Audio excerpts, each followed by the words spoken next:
Right. இயேசுவின் நாமத்தினாலே நீர் எங்களோடு பேசும், எங்களை உயிர்ப்பியும் பலப்படுத்தும் வழிநடத்தும். இயேசு கிறிஸ்து மூலம் ஜெபிக்கிறேன் ஜீவனுள்ள தகப்பனே.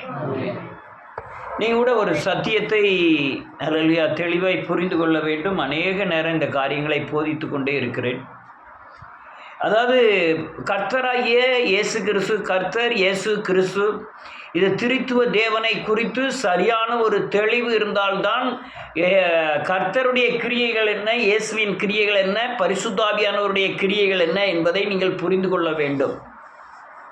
நீங்கள் அதை புரிந்து கொண்டால்தான் இயேசு எனக்கு எவ்வளவு அல்லேலூயா எவ்வளவு தேவை என்பதை நீங்கள் சரியானபடி உணர்ந்து கொள்ள முடியும். நீங்கள் இயேசுவின் அல்லேலூயா பாடல் பாடுவது மட்டும் அல்ல, ஏதோ 4 வசனம் தெரிவது மட்டுமல்ல, அல்லது ஆசீர்வதிக்கவே இயேசுநாதர் இருக்கிறாருங்கிறதுக்கு மட்டுமல்ல, அந்தரங்க காரியங்களை தெளிவாய் புரிந்து கொண்டால்தான் நீங்கள் கிறிஸ்துவ ஜீவியத்தில் ஜெயமுள்ள வாழ்க்கை வாழ முடியும். அல்லேலூயா. நான் கண்ட காட்சியில் ஒரு காரியம் என்னென்னா, பிசாசை விட பயங்கரமான மோசமான பேய் அபிவிசுவாசங்கள். அபிவிசுவாசத்தினாலே அநேகர் மாண்டு போனார்கள் கிறிஸ்துவ ஜீவியத்தில். ஆனால் மாண்டு போகாமல் இருக்கிறதற்காக திரித்துவ தேவனுடைய தெளிவு இருந்தால் நீங்கள் அபிவிசுவாசத்தில் மாண்டு போகாமல் இருப்பீர்கள். அநேகர் அபிவிசுவாசத்தில் தான் அல்லேலூயா. நீங்கள் பேயை துரத்திடலாம், இயேசுவின் நாமத்தினாலே பிசாசுகளை துரத்துவீர்கள்னு வேதம் சொல்லுகிறது. ஆனால் அபிவிசுவாசிகள் அபிவிசுவாசம் துரத்த முடியாத ஒரு சக்தி. அதனால் அல்லேலூயா அபிவிசுவாசிகள் அபிவிசுவாசம் வராதபடி, விசுவாச குறைச்சல் வராதபடி இந்த இயேசுவை குறித்து சரியான தெளிவை நீங்கள் அடைந்து கொள்ள வேண்டும். அப்போ தான் உங்களுக்கு அல்லேலூயா வேதத்தில் எழுதியிருக்கிற சத்தியத்தின் மறைபொருளானிய கருத்தினாலே நீங்கள் தேவ ஆசீர்வாதங்களை பெற முடியும். அநேகர் என்ன நினைக்கிறாங்க, உலக வீடு பணம் பகட்டு கொண்டு போய் அல்லேலூயா நம்ம அந்த உலகத்தில் சமாதானமான வாழ்க்கை வாழலாம்னு நினைக்கிறாங்க. முடியவே முடியாது. ஆத்தும விடுதலை தான் சரியான ஒரு விடுதலையான வாழ்க்கை. ஆத்மா தான் ஐஸ்வர்யம். ஆத்ம விடுதலை உனக்கு ஐஸ்வர்யத்தை தரும். நான் ஒரு எங்கள் தங்கச்சி மகன் கூட என்கிட்ட பேசணும்னு சொல்லியிருக்கான். ரொம்ப படித்த பையன் தான். இருந்தாலும் விவரங்கள், அவன் பணம், படிப்பு, அந்தஸ்து அது பெருசாக நினைக்கக்கூடியவன். ஆனால் நான் இப்படி போகக்கூடியவன். கிறிஸ்து, ஜீவன், அல்லேலூயா, தேவ பாதுகாப்பு, தேவ பிரசன்னம், வல்லமை, மகிமை, இப்படி போகக்கூடியவன். நான் இந்த மனுஷனுக்கு நான் தெளிவை வெளிப்படுத்த வேண்டும். அப்படி வெளிப்படுத்தினா தான் அந்த மகனை நான் தூக்கி எடுக்க முடியும். அதே போல தான் நீங்களும் கூட கிறிஸ்து இயேசுவை குறித்து அறியணும்னா இந்த திரித்துவ தேவனை குறித்து சரியான தெளிவு வேண்டும். அந்த தெளிவு இருந்தால்தான் இயேசுவின் சார்ந்து உங்களுக்கு பூரணமான விசுவாசத்தோடு ஜீவியத்தை செய்ய முடியும். அதுதான் நான் இப்போ உங்களுக்கு போதிக்கணும்னு நினைக்கிறேன் இயேசுவின் நாமத்தினாலே. கர்த்தருடைய காலங்கள் என்பது வேறு. நான் பல தடவைகள் பிரசங்கித்திருக்கிறேன். இப்பவும் அடிக்கடி சொல்லிகிட்டே இருக்க காரணம் உங்களுக்கு தெளிவுக்காக தான். கர்த்தருடைய காலம் என்பது உலக படைப்பிலிருந்து இயேசு பிறப்பு வரை. அல்லேலூயா. இயேசுவின் காலம் என்பது சுவிசேஷத்தின் காலம். அல்லேலூயா. இயேசுவின் காலம் பாவ மன்னிப்பின் காலம். இயேசுவின் காலம் பரலோக ராஜ்யத்துக்குண்டான எல்லா கரையத்தையும் கெட்டின காலங்கள் இந்த 4 சுவிசேஷங்கள். உயிர்த்தெழுதலின் காலம் கிறிஸ்துவின் காலம், அது கிருபையின் காலம்.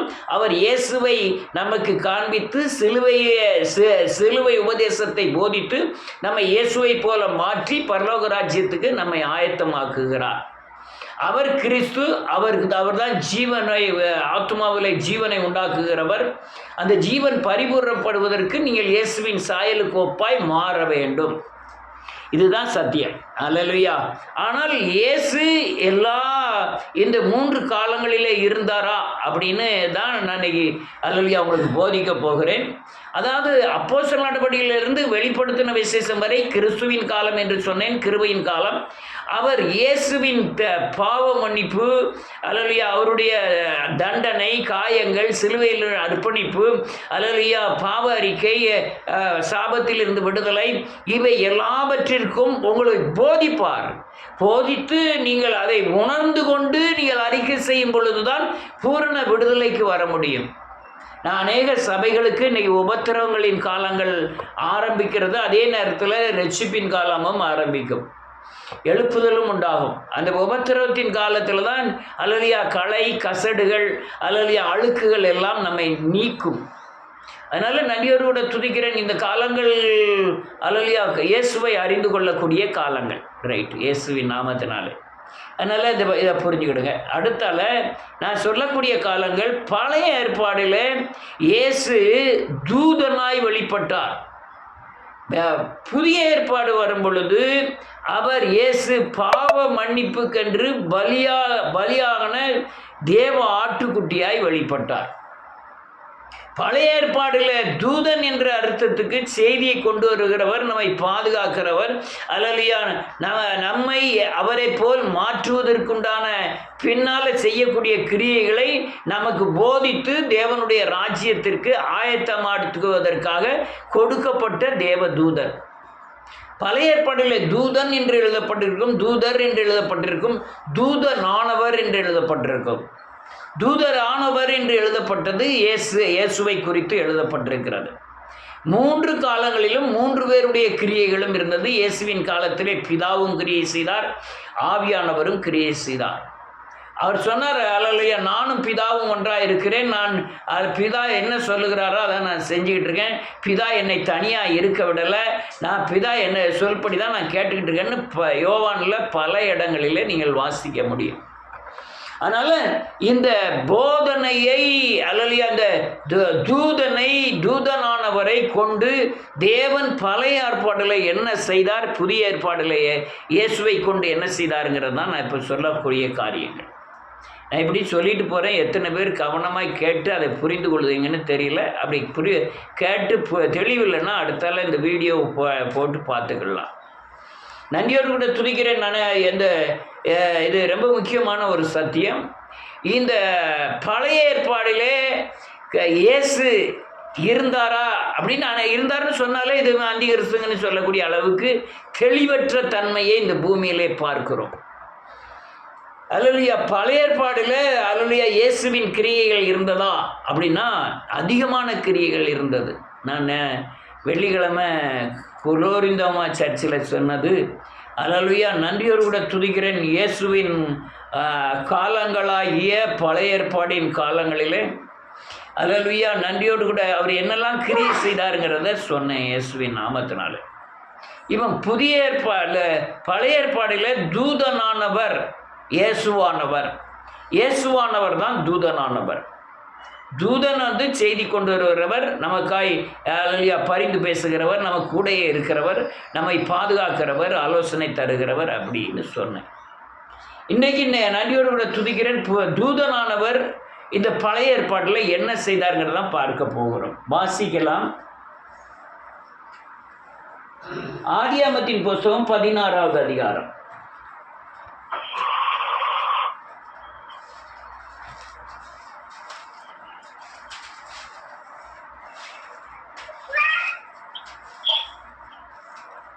ஆறாவது வசனத்திலிருந்து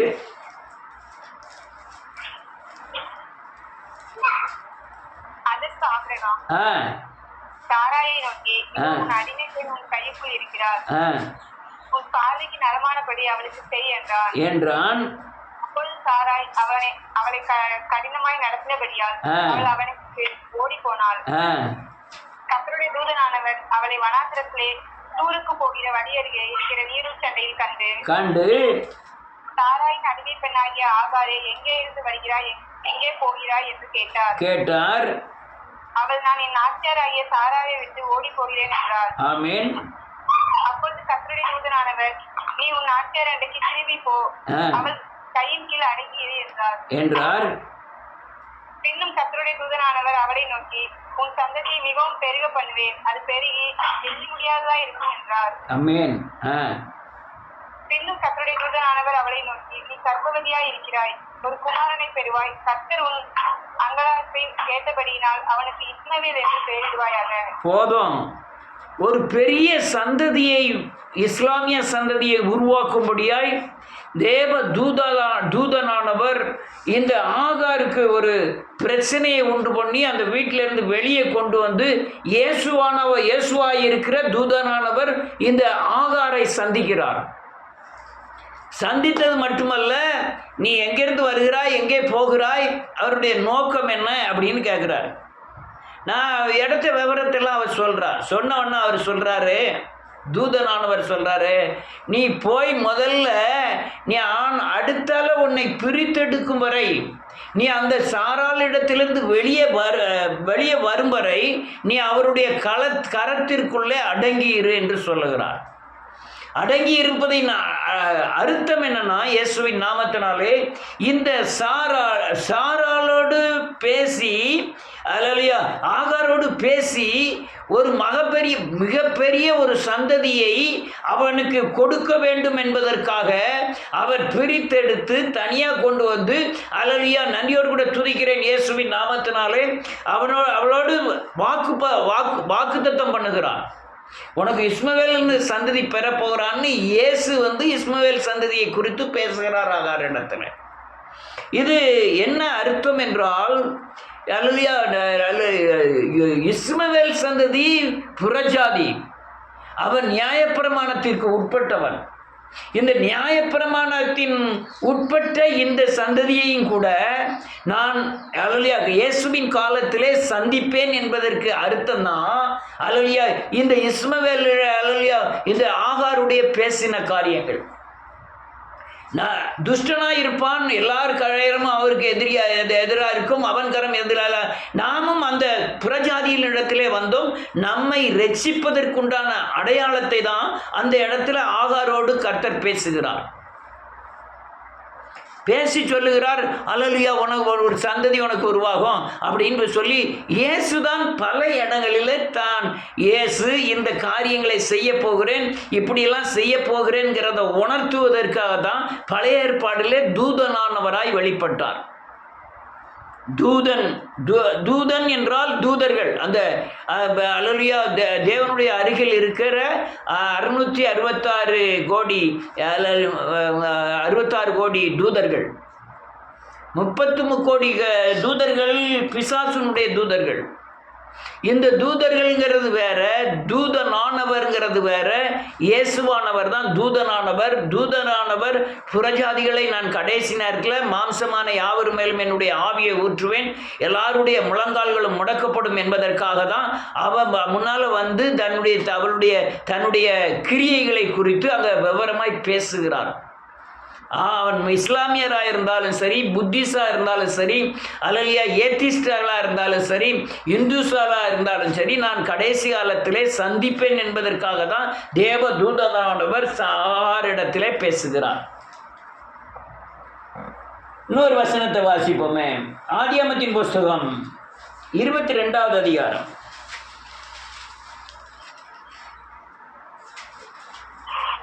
10வது வசனத்திலிருந்து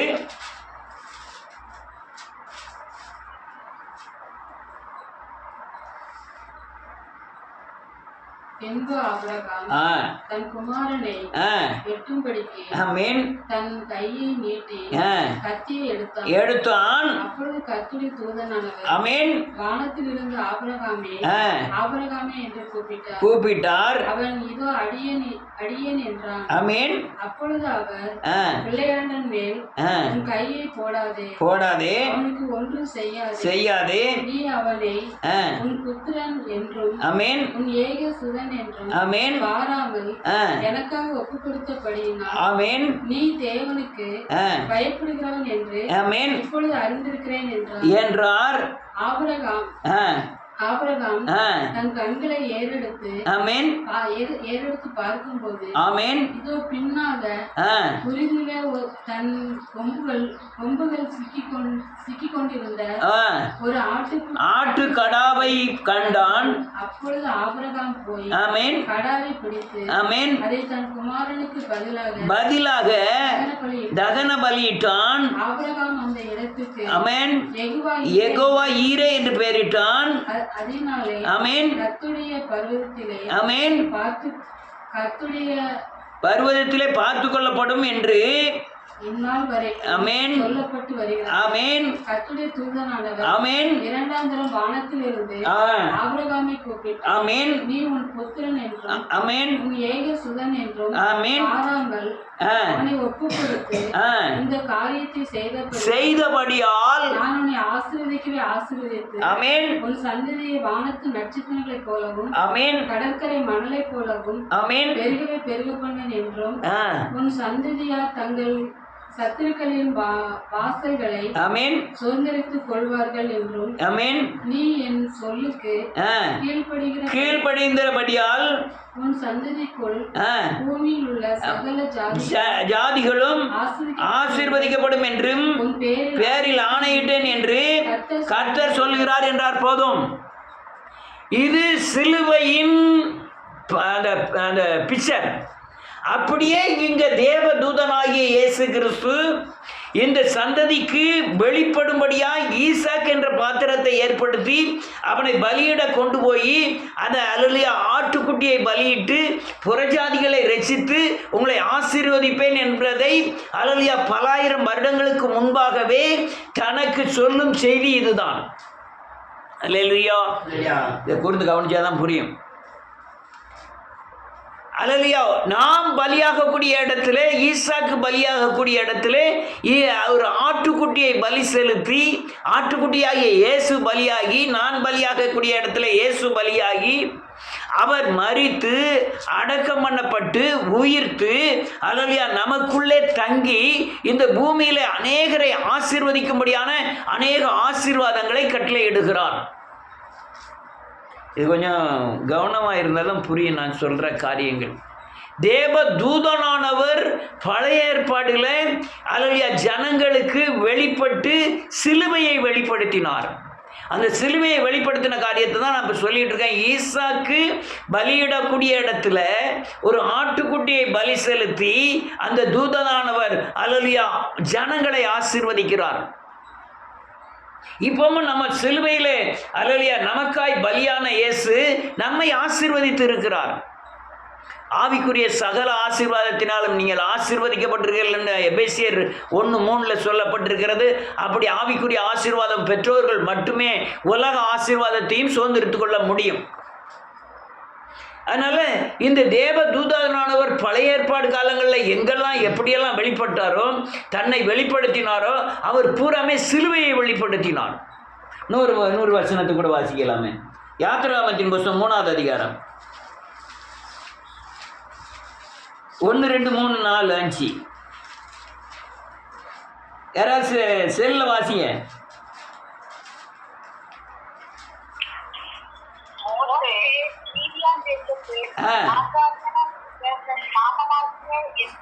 ஆடுகளை மேய்த்து வந்தான். அவன் ஆடுகளை வனாந்தரத்தின் பின்புறத்திலே ஓட்டி தேவபக்தமாக்கிய ஓரை மட்டும் வந்தான். ஆமென். அங்கே முற்றுகையின் நடுவில் இருந்து உண்டான அக்கினி சுவாலையிலே நின்று தரிசனமானார். அவன் உற்று பார்த்தான்.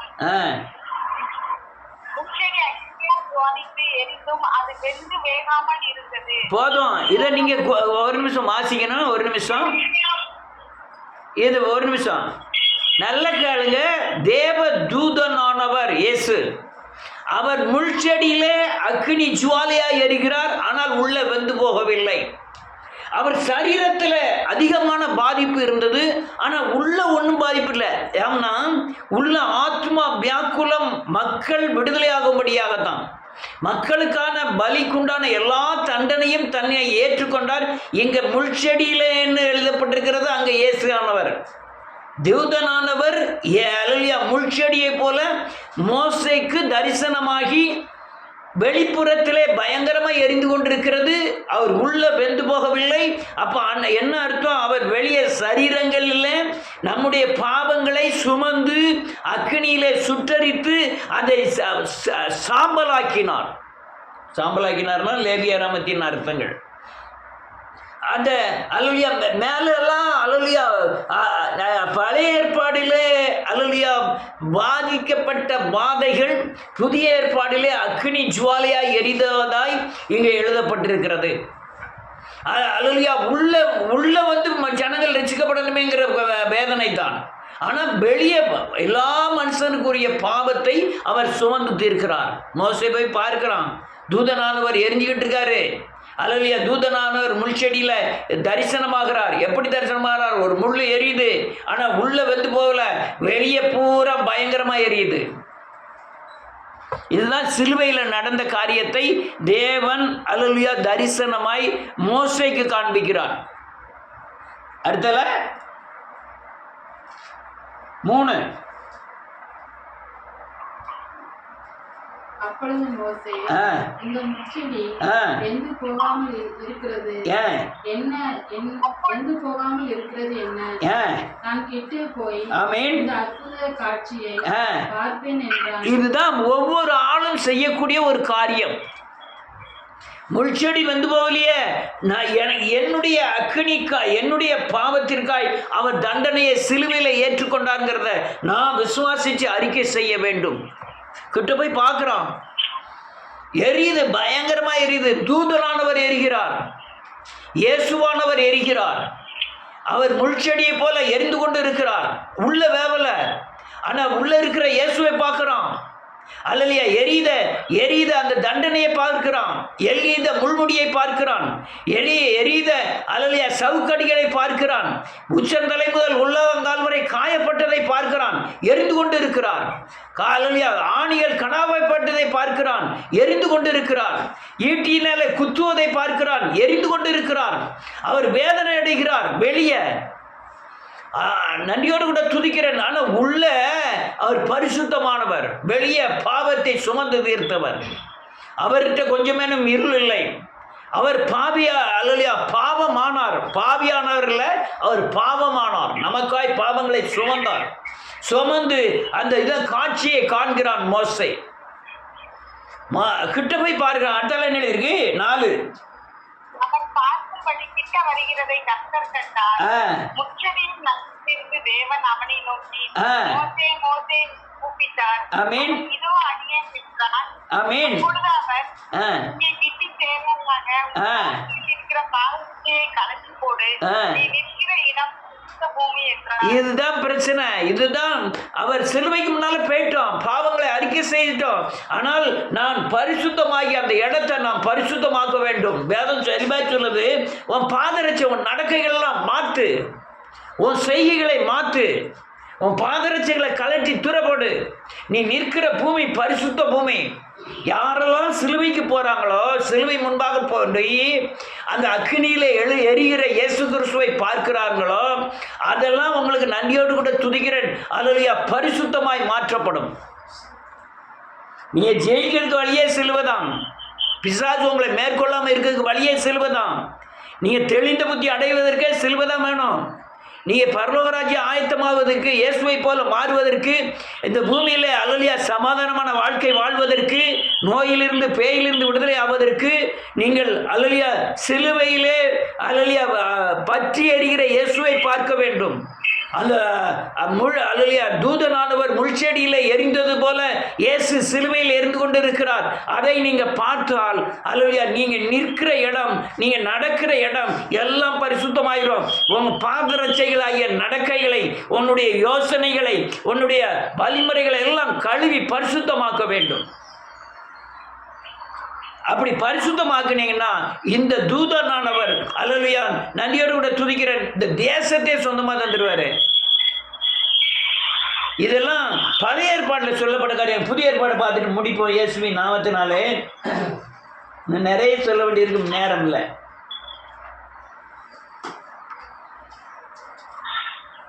ஆனால் புதிய ஏற்பாடு சுவிசேஷம் வரும் பொழுதோ, இயேசுவானவர் வெளிப்படும் போதோ அவருக்கு அடையாளமே என்ன தெரியுமா? பாவங்களை சுமந்து தீர்க்கிற தேவ ஆட்டுக்குட்டி. பழைய ஏற்பாடில் தூதனானவர், புதிய ஏற்பாடில் இயேசுவாய் வெளிப்பட்டார், சுவிசேஷங்களில் வெளிப்பட்டார், 4 சுவிசேஷங்களில் வெளிப்பட்டார். வெளிப்பட்ட உடனே அவருக்கு கொடுத்த பெயர் பாவங்களை சுமந்து தீர்க்கிற தேவ ஆட்டுக்குட்டியானவர். இந்த தேவ ஆட்டுக்குட்டியானவர் பாவங்களை சுமந்து தீர்த்ததினால எனக்கு என்ன கிடைக்குன்னா, நம்ம பாவங்களை சுமந்து தீர்த்ததில் பழைய ஏற்பாட்டில் சொல்லிட்டான். ஆனால் புதிய ஏற்பாடு வரும் பொழுதோ பாவங்களை சுமந்து தீர்க்கிறவருக்கு கர்த்தர் நமக்கு அப்படி சுமந்து தீர்த்தால் என்ன கிடைக்கும்னா நீங்கள் இயேசுவுக்கு பிள்ளையாய் மாறுகிறீர்கள். வேதம் தெளிவாக சொல்லுது, என்னை விசுவாசிக்கிறவர்கள் எத்தனை பேரும் என்னுடைய பிள்ளைகளாகும்படி அதிகாரம் கொடுத்திருக்கிறேன். நீ இயேசுவின் பிள்ளையா மாறினீங்கன்னா உங்களுக்கு இந்த பிள்ளைக்கு உண்டான புத்திர சுவீகாரம், அதாவது புத்திர சுவீகாரத்தின் சுதந்திரம், தேவனுடைய ஆசீர்வாதத்தின் பாத்திரத்தின் பங்கு உங்களுக்கு இந்த பூமியிலே கிடைக்கும். பாத்திரத்தின் பங்கு என்னன்னா, இந்த உலகத்தையும் பிசாசையும் உங்கள் சுய மாமிசத்தையும் ஜெயித்து அல்லையா தேவனை தரித்து கொண்டு தேவன் பெற்றிருந்த அபிஷேகத்தை பெற்று தேவன் பெற்றிருந்த வல்லமையை பெற்று இந்த பூமியில் இயேசு செய்த காரியங்களை செய்யக்கூடிய தேவ பலத்தை பெறக்கூடிய இயேசுவானவர். நீங்கள் சிலுவையில் மரித்தார். அது பழைய ஏற்பாடில் நம்ம போலித்தான், புதிய ஏற்பாடில் அவர் சிலுவையில் மரித்தார். ஆனால் நீங்கள் இதை பெற்றாதான் நீங்கள் புத்திர சுவீகாரத்தின் ஆவியை பெற முடியும். உலக காரியங்களுக்காக அநேகர் வேத வசனத்தை அட்ஜஸ்ட் பண்ணுதாங்க. நீங்கள் இயேசுவை போல என்னைக்கு மாறுதீங்களோ அப்போ தான் உங்கள் சமாதானம் பூர்ணமாய் ஆளுகை செய்யும். ஆத்ம விடுதலையே ஐஸ்வர்யம். உலகத்தில் அல்லலியா பணம், படிப்பு, அறிவு, இந்த ஆசீர்வாதத்தை காட்டிலும் சிறந்த ஆசீர்வாதம் ஆத்தும விடுதலை, ஆத்தும சமாதானம், ஆத்தும ரட்சிப்பு, ஆத்துமாவில் பரிபூர்ணம், அல்லலையா ஆத்துமாவில் அல்லலையா சந்தோஷம். இதுதான் இந்த உலகத்தில் பெறக்கூடிய பெரிய ஐஸ்வர்யம். நீங்கள் ஒரு குச்சி வீட்டில் இருக்கலாம், இயேசுவை விசுவாசித்து நீங்கள் அல்லையா தேவ சமாதானத்தோடு வாழ்வது தான் புத்திர சுவீகாரத்தின் ஆவியின் தன்மை. நீங்கள் அது வாசிப்போம், யாரோ ஒரு ஆள் வாசிக்கலாம். ரோமர் 8வது அதிகாரம்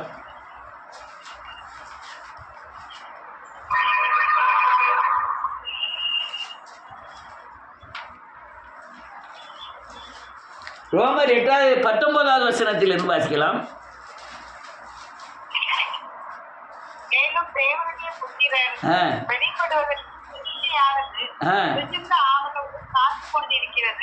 என்ன எழுதிருக்கு பாருங்க ஒரு நிமிஷம்.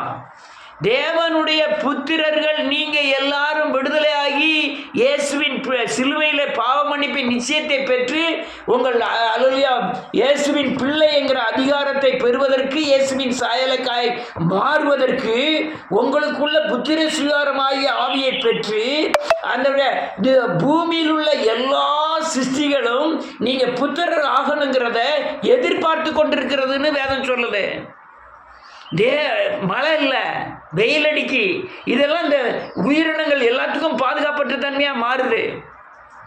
அந்த செடிகளுக்கும் உயிர் இருக்கு, சின்ன பூச்சிக்கும் உயிர் இருக்கு. அந்த எல்லாம் நீங்கள் புத்திர சுவீகாரத்தின் ஆவியை பெற்று அந்த சுதந்திரத்தை பெற்று இந்த பூமியை ஆள வேண்டும் என்பதை இந்த எல்லா படைப்புகளும் ஆவலோடு காத்து கொண்டிருக்கிறது. இப்போ எல்லாம் பிசாசின் ஆளுகையில் இருக்குது. எங்கே பார்த்தாலும் பிசாசின் ஆளுகையில் இருக்குது. அதனால் ஏற்ற நேரத்தில் மழை இல்லை, வெயில், அப்படி பூகம்பம், எத்தனையோ காரியங்கள் வருகிறது. இதெல்லாம் தப்பித்து எல்லா ஜீவராசிகளும் அல்லையா ஒரு விடுதலையாக இருப்பதற்கு நீங்கள் புத்திர சுவீகாரத்தின் ஆவியை பெற வேண்டும். அடுத்த நெல் இருக்கு 10:20.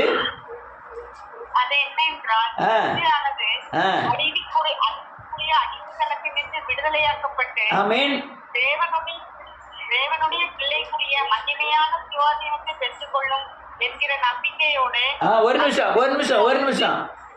நிமிஷம் வேதம் என்ன தெளிவாக நீங்கள் கவனிக்க, எல்லாரும் விரல வச்சு கவனிக்கிறது நல்லது.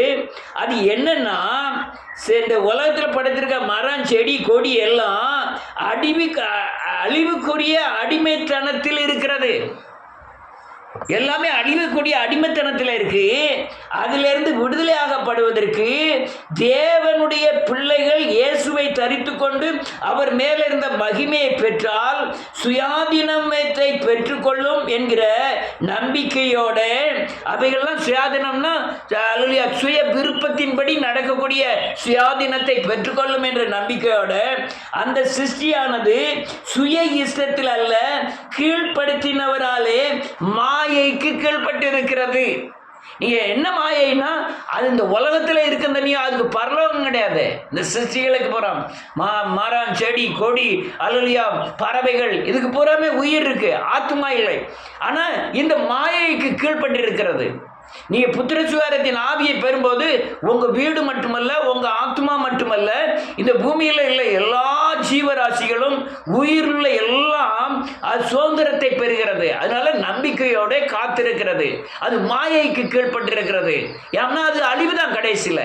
அதுக்கு ஆத்மா இல்லை. ஆத்மா உள்ளது ஆடு மாடுகள் இருக்கு, நம்ம சொன்னா கேட்கு, போனா போகுது, வருதுன்னா வருது, நாய் உட்காருனா உட்காருது. ஆனா அதுக்கு உயிர் கிடையாது. மரத்தை மனுஷனை மரத்தை போல் காண்கிறான்.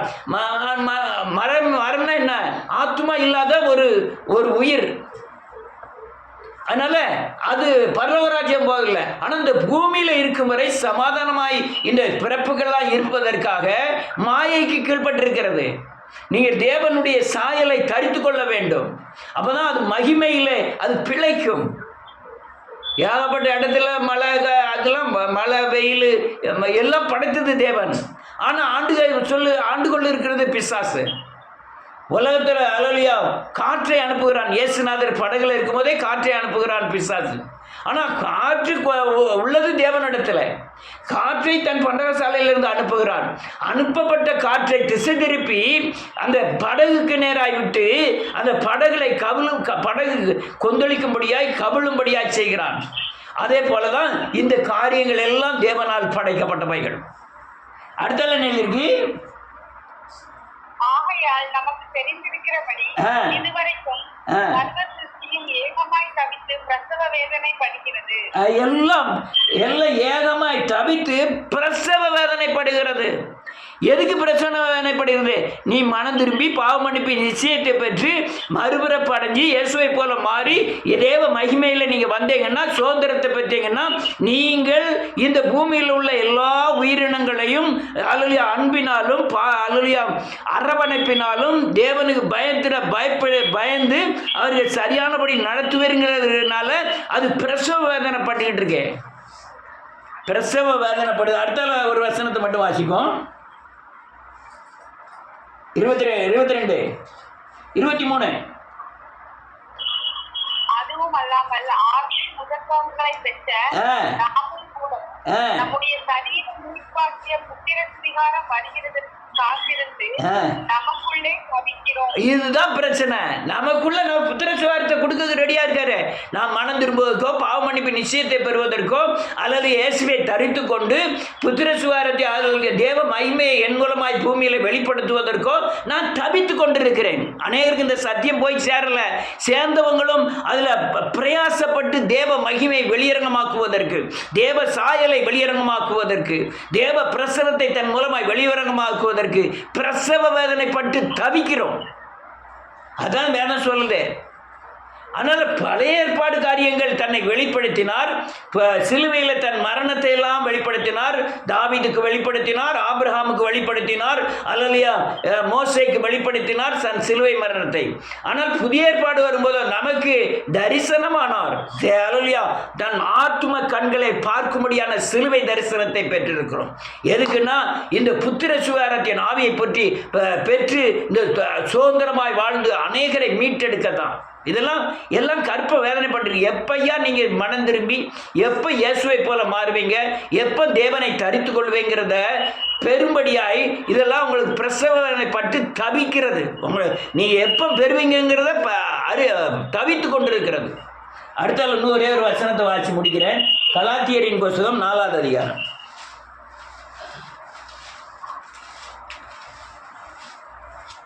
4வது வசனத்திலிருந்து இல்ல 4வது அதிகாரம் 4வது வசனத்திலிருந்து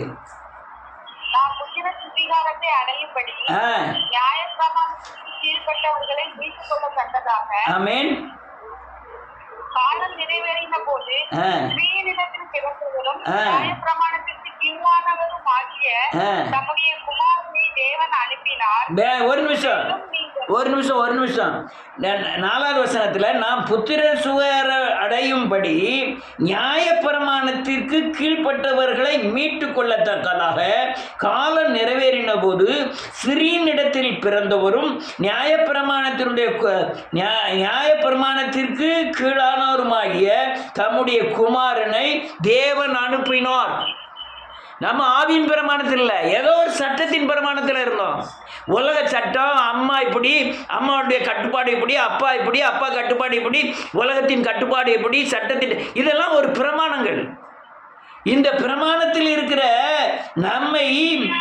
நம்மை மீட்டு கொள்ளும்படியாய் கால நிறைவேறின போது மரியாள் என்பவருடைய வயத்தில் பிறந்தவரும் நியாயப்பிரமாணத்துக்கெல்லாம் நிறைவேற்றினருமாகிய தம் குமாரனாகிய இயேசுவை தேவன் அனுப்பினார். நம்ம மீட்டுக்கொள்வதற்காக தேவன் அனுப்பினார். நம்ம ஏதோ ஒரு நியாயப்பிரமாணத்தில் இருந்தோம், ஏதோ ஒரு சட்டத்திட்டங்கள்ல இருந்தோம். பல சட்டத்திட்டங்கள் இந்த ஆவியின் பிரமாணத்துக்கு வித்தியாசமாக தான் இருக்கு, உலக பிரமாணங்கள். அடுத்தால இருக்க 6வது வசனம். ஆமீன்.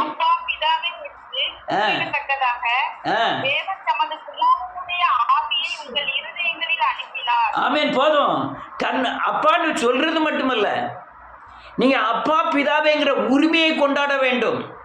இயேசுவானவர் உங்களுக்கு அப்பா பிதாவா இருந்தார்னா, அல்லேலூயா, இந்த பூமியில செய்யக்கூடாத காரியம் இல்லை. உங்களுக்கு விசுவாசிப்பீர்கள், அல்லேலூயா, தேவனை அண்டி வாழ்வீர்கள், அவர் சொன்ன வார்த்தையின்படி வாழ்வீர்கள். அப்பா பிதாவை என்று அழைக்கிறதுக்காக என்ன எழுதியிருக்கு? நன்றியோடு கூட துதிக்கிறேன். அப்பா பிதாவை என்று கூப்பிடத்தக்கதாக தேவன் தம்முடைய குமாரனின் ஆவியை, பரிசுத்த ஆவியை, இந்த கிறிஸ்துவின் ஆவியை உங்கள் இருதயத்தில் வைத்திருக்கிறார். நீங்க இருதயத்தில் வைத்தீங்கன்னா நீங்க இயேசுவை அப்பாங்கிற பூர்ண சுதந்திரத்தோடு கூப்பிடுவீர்கள். இயேசுவை அப்பாங்கிற பூர்ண இருதயத்தோடு கூப்பிடும்போது தான் அவருடைய சுதந்திரத்தின் பலனை நீங்கள் அடைய முடியும். அப்போ எப்போ என்ன செய்யணும்? நீங்கள் மனம் திரும்பி பாவமன்னிப்பு நிச்சயத்தை பெற்றீங்கன்னா இருதயத்தில் வருகிற பரிசுத்த ஆவியானவர் உனக்குள்ள தங்கி இருக்கணும். அவர் தான் குமாரனால் அனுப்பப்பட்ட குமாரனின் ஆவி, அவர் தான் கிறிஸ்துவின் ஆவி. உன் இருதயத்தில் தங்கி இருந்தால் தான் நீ இயேசுவை அப்பான்னு எடுத்து ஏற்றுக்கொண்டால்தான், அப்பா உங்களுக்கு கட்டளையிட்ட காரியங்களை செய்தால்தான் அப்பாவினுடைய சுதந்திரத்தில் நீங்கள் பங்கு பெற முடியும். நியாயப்பிரமாணத்திலிருந்து விடுதலை ஆயிட்டோம், அப்பா பிதாவின் அழைக்கிற புத்திர சுதந்திரத்தை பெற்றிருக்கிறோம். அந்த பெற்றிருக்கிற அறிவின்படி அந்த சுதந்திரத்தின் பாத்திரத்தின் பங்கை பெற வேண்டும். ரைட்டு, நேரம் ரொம்ப ஆயிட்டு, ஒரே நிமிஷத்தில் முடிச்சிருந்தேன். அடுத்தால 7வது வசனம்.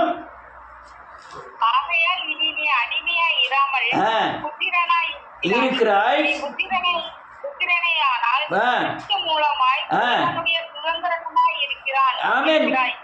போதும். நீ புத்திரனா இருந்தா, தேவனுடைய பிள்ளையா இருந்தா, இந்த உலகத்துல தேவனுடைய சுதந்திரமாய் இருப்பாய். சுதந்திரம்னா என்ன? பிசாசை கட்டுவது, உலகத்தை கட்டுவது. நான் இந்த உடம்பு சரியில்லாமல் போனோடனே இந்த ஆஸ்பத்திரிக்கு போனேன். அவன் வேலையை கரெக்டாக செய்தான். போன உடனே ஸ்கேன் எடுக்கான், ரத்த பரிசோதனை பண்ணான், ஒன்று ப்ரெஷர் இருக்கான்னு பார்க்குறான், அல்லையா எல்லாம் டெஸ்ட் பண்ணான். உடனே அவர் டாக்டர் பார்க்காரு, உனக்கு அது இருக்குது, ப்ரெஷர் இருக்குது, சுகர் இருக்குங்காரு. ஒரு தாளை எடுக்கான், தாளில் என்னென்ன மாத்திரைலாம், இத்தனாம் தேதி காலையில் அரை மாத்திரை, மத்தியானம் ஒரு மாத்திரை, சாயங்காலம் சாப்பாட்டுக்கு பின் அப்படிலாம் எழுதி கொடுக்கும். வீட்டில் வந்து கரெக்டாக எடுக்க முடியும். காலை எழுந்திரிச்ச உடனே சாப்பாட்டுக்கு முன் எதை சாப்பிட வேண்டும்னு கரெக்டாக சாப்பிடுதோம், சாப்பாட்டுக்கு பின் இந்த மாத்திரையை சாப்பிடுதோம், மத்தியானம் சாப்பாட்டுக்கு பிறகு ஒரு மாத்திரை, கொஞ்சம் இந்த மூடியில் அரை மூடியை சாப்பிடவும், இந்த மூடியில் கால் மூடியை சாப்பிடவும், அதெல்லாம் எல்லாம் எழுதி கொடுக்க கரெக்டாக சாப்பிடுவோம். அவன் கரெக்டாக செய்தான். காய்ச்சல் போயிருது, மண்டடி போயிருது, வியாதி போயிருது. ஆனால் அதே தான் ஆண்டவர் சொல்றாரு, உன் நோய்களை சுமந்து கொண்டேன். நான் அதை விசுவாசிக்கிறதுக்கு ரெடியா இருக்கிறேன். மாத்திரை எண்ணெய் உள்பட சேர்த்து சொல்றேன். தாளில் எழுதியிருக்கிற கரெக்டாக படித்து சாப்பிடுதேன். ஆனால் வேதம் சொல்லுது, நான் சிலுவையில் உன் பாவங்களை சுமந்து கொண்டேன், உன் நோய்களை சுமந்து கொண்டேன், அல்லையா நீ விடுதலையான. ஏன்னா புத்திர சுவாரத்தை பெறாதனால அதை விசுவாசிக்கக்கூடிய பலன் எனக்கு அற்றவனாய் மாறுகிறேன். புரிஞ்சிருக்கும்னு நினைக்கிறேன். அநேகருடைய தன்மை தான். அவன் டாக்டர் கரெக்டாக சொல்லிட்டான். படத்தில் தெரிஞ்சுதுங்க, நான் பார்த்தோம்லாம், ஸ்கேனில் தெரிஞ்சுது எல்லாம். ஆனா அந்த உறுப்பே படைச்சிட்டாரு. அவரு சொல்றாரு, நான் இருக்கப்பா, நான் அதை தேடுறதுக்கு, நான் இதை தேடுறதுக்கு, அந்த டாக்டர் பெரிய டாக்டர், இந்த டாக்டர் கைராசியான டாக்டர், அவரை போய் பார்ப்போம், சோரை போய் பார்ப்போம். ஆனா இங்க நான் டாக்டர் இருக்கேன், உன் உறுப்பை நான் தான் படைச்சேன். ஒரே ஒரு காரியம் செய்ய, என்ன விசுவாசி. புத்திர சுகாரத்தின் ஆவியை பெறாதனாலதான் அப்பாவை என்ன செய்ய முடியல. தீமேத்தை போய் சொல்றான், தீமேத்தையி இன்னைக்கு சோறு பங்கு எனக்கு துட்டல, அதனால நீ சோறு பங்கலன்னு சொல்லி பாருங்க பார்ப்போம்.